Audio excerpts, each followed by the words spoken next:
Жазда егінді баптап, суарып қарапты. Ал күзде астығы молайып жинайтын кезде барлығы жинап жүр. Бірақ ауылға жаңадан келген бала ғана жалқау, емшек, еңбек етпей жүрді. Күндердің бір күнінде баланың іші пысып, қарны ашып, егістікке келеді.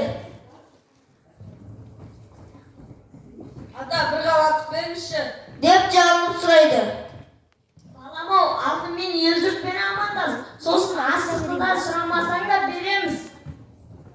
Ой, деп кетіп қалады. Жүріп келіп жатса, қызанақтан салат қайнатып отырған жеңгелерді көріп, маңына ақырын жақындап айғайлап сөйлейді. жеңгелер, бір қабат беріңізші деп бәрін шошытып жібереді. Алдымен жөндеп амандас, сосын салат береміз.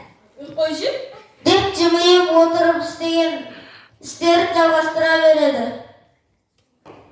деп кетіп қалады. Сол кезде алдынан балаларды көреді. Өзімен қатар күзгі сенбілікте күліп ойнап, бір-біріне жәрдем беріп, ойнап жүргеніне қызығып,